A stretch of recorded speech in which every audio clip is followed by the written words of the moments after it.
And we got a 1, a 2, and a 3. Hey now! Metal Mike coming at you.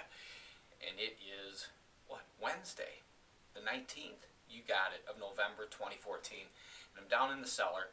And I thought that I would talk about a couple of pieces in my private collection and how cool they are, because the passion of not only picking, but collecting, saving history. And here's a great piece, an example, let's call it. Now, this is a mid-century, probably 1970s, maybe earlier, lamp. Now, hopefully, I'll be able to shine some light on it. Matter of fact, in the meantime, I'll go ahead and kick up some more light. See if we can't get a better shot of it. Now, if you look, it's pretty much cast.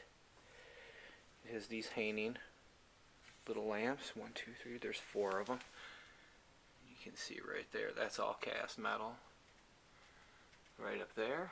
And then right here, we have the switch to turn these lights on. There we go. Nice marble top right here. No chips. And look at this base. We'll see, we'll do the best we can to get it. It's just cast, mind you. Nothing special. I've written on the bottom of it, which you probably can't make out. You can just see some scribbling. Let's see what it says. What did I write?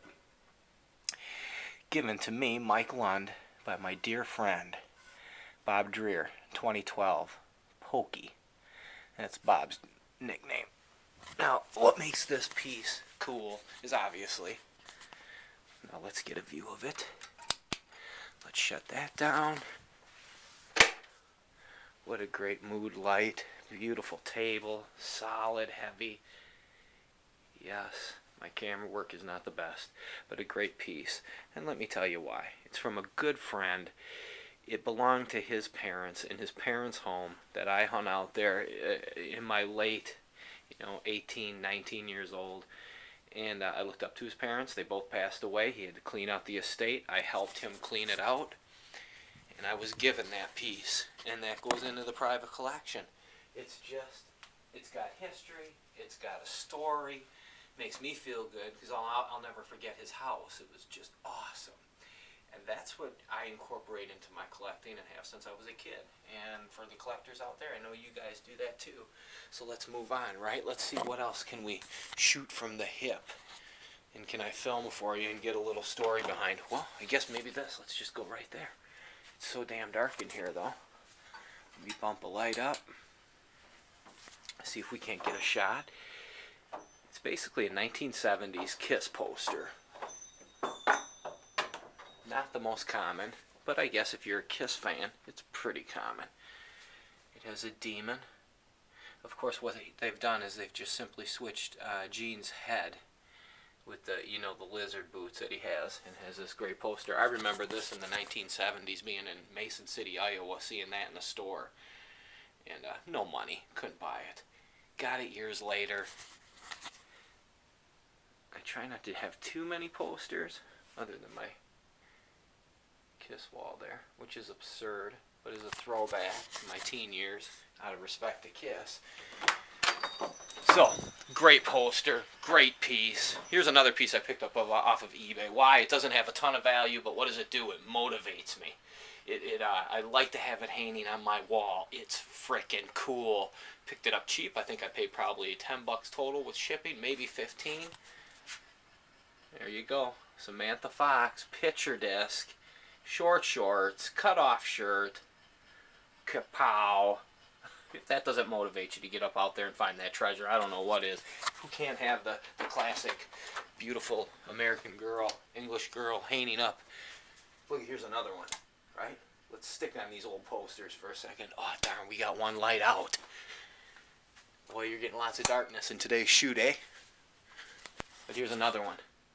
This old poster, I had this as a teen. I found it in one of my junk cleanouts.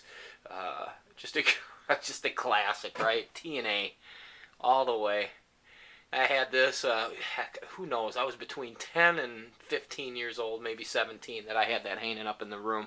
I stumbled upon it a couple of years ago, and yeah, that makes it into the private collection in the garage, right? You gotta have the pin-up of whatever it is that motivates you. So as I'm walking through, I'm looking for a story. What can we grab here? What can I show you real quick? Man, this is what you call freestyling. I'm stalling, brother. I'm stalling trying to find something to show you. Here's a dumpster find. It's probably in one of my other videos, but what the hell? Let's tell the story again. Literally a dumpster find. Found it in a dumpster. I think this is the one that I blew my calf out on. This dumpster was huge. Back in the day when I was brutal, out in the dumpsters every other day, or whenever I could find them, but out hunting every week, hitting the alleys, I would jump down from massive dumpsters, you know, because I always consider myself agile, a mad maniac, old skateboarder. I felt confident jumping down from a 15-foot dumpster. I did that once too many times in my time, probably a million times. And I blew my calf out because of it. So that's what the deal is. If you're out in a dumpster and you're picking, there's some common sense for you right there. Climb in and out. Even though you can leap down, I used to leap down with junk in my hands, land on one foot brutally, and get it in the van. Because that's what you want to, you're moving with speed, your heart's pounding, you're pulling boxes, and I would pull boxes out. You know, I never would dig through stuff in the dumpster, though I did with that piece of taxidermy there. I remember as I was uncovering it, I thought, oh, another old football. So I always grab old footballs. Freaking love them. Do I got one laying around? Hell no. Not when I need it. Never when you need it. Anyway, flipped it around. I was like, oh, rad. Just getting into taxidermy at the time. And so that's a cool piece right out of the dumpster. Out there picking, hunting. Now, hey, I got some questions for you guys out there. If you had an opportunity to see a show on TV, what would it be? And would it be picking? Would it be exploring an old building? What are you missing when you're watching a show? Because listen, let's face it, I like American Pickers. I think it's a great frickin' show.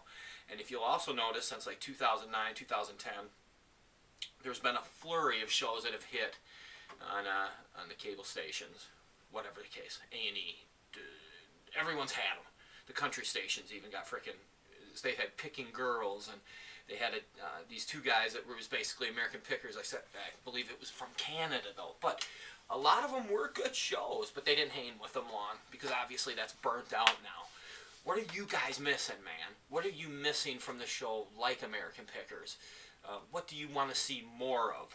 Is it the item itself, a close-up, more examination of it, the people that are being picked, the situations, any kind of show, any kind of exploring, digging, hunting for show that you have an idea, man, I'd love to freaking hear it, because maybe that can get done, eh? Hey now, Metal Mike, always picking, always hunting. In my case, I guess not picking as much, but I got the treasure, right? I got the junk, so I'm speaking to you, raising a family. And I do go out and pick in the summertime, eh? And let me tell you, if I happen to drive down the street and I see a dumpster on the street with some old antiques hanging out of it, I'm in that sucker. But those are rare and far between right now because I don't go out and hit the alleys like I used to. Now, I literally, to do it, if you were going to do it hardcore and you wanted to score, you have to go out every frickin' day. And you got to go out early. The earlier the better. Basically, break it dawn even when it's a little dark yet. Because you want to beat the other pickers. And maybe they're not necessarily so much pickers as scrappers. You know, they could be looking for metals, but if they see something really cool like an antique bike, they're going to frickin' grab it as well, so you're going to lose it. I always found my stuff, the early bird gets a worm, man. That is the frickin' story. So cliche, so old school, so pitiful, right? But that is totally it. I remember one story in particular, a couple years ago. I was at the house and I was dragging that day. I was listening to some metal, I had my second cup of coffee, and I think I dragged it a little too long, jumping on a computer, effing around, and it wasn't even, a half a mile from my home. I was taking a corner, and I seen this big semi loading a dumpster up. And I'm like, shit, I can see, because the dumpster's at an angle. It's like this. And I can see, there's not a tarp on it, mind you, that I can see all the stuff. It's rad. I can see junk. So I freaking pull over, man. I jump out. I go up to the truck. I go, hey, is there any way I can get in there and dig? You know, can you come back? And he's like, no, I got to load it up. I got jobs. I got to get this picking thing out of here. I'm like, freaking. I'm like, can you give me 5 minutes or 2 minutes? It was 1 minute or 2 minutes. Hell, I went and I picked so many things off the freaking top that were so rad. And, this dumpster was loaded to the bottom. And everything was in a box, beautifully packed. And I ended up getting into the house afterwards because then I stalked it like a buzzard. You know, I waited until I could catch the homeowner, and I went up to him and I was like, hey, I missed the dumpster. Is there anything more? And they gave me some other items that were super frickin' rad that I got big money for. And sorry if I'm stuck on the word rad, but I still use that damn word. I love it. A great lamp, but it was one of those. And when I got back in the van, like a baby, I took my hard hat off and I threw it so damn hard I cracked it.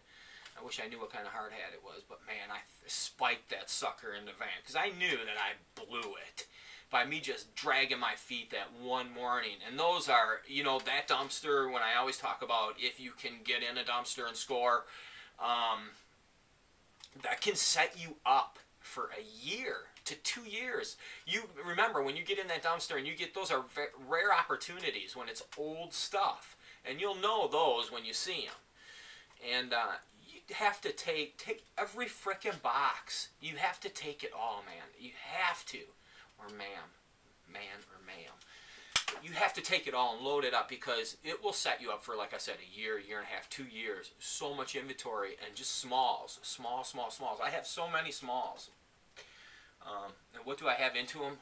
Zero, other than hard freaking work, gas money. So obviously there is a trade-off. But I definitely think it's worth it if it's your passion and you love this stuff. There's nothing better, you know. And being a single parent at the time, I was raising the 2 kids when that's when I was just doing it every day. The kids were at school. I would, as soon as I dropped them off for school, I was hitting it. Hell, I was even going out with them in the morning with them in the back of the pickup truck, the extended cab, so they just sit right behind me. And we would go out 5 o'clock in the morning, do a quick pick, and then I'd get them home, get them ready for school, off to school, and then boom, I'd hit it again and go hit all the alleys. I did that every frickin' day. And so then I would load up. Sometimes you'd score a bunch of stuff out of a dumpster, and then the kids would go to sleep.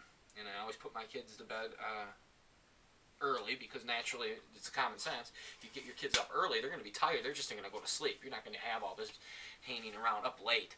So then I had that time. And I would bring that stuff into the house and pick through it. And man, you just find these pieces of history, make you tear up in your eye. You know, you'll find a guy's first letter to his girlfriend, his first job, and you piece this whole history together. And then when he met his wife, you'll begin to see pictures like that. And then you'll find a treasure from where they visited here, and da-da-da. And it becomes even more meaning behind each item you find. And I've got tons of those.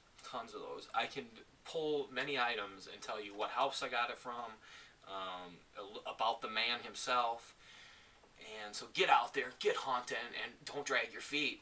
Early bird, man. Just get out there. The eagle's out early, man. He is soaring. He's gonna score, man. Catch that rat. Hey now!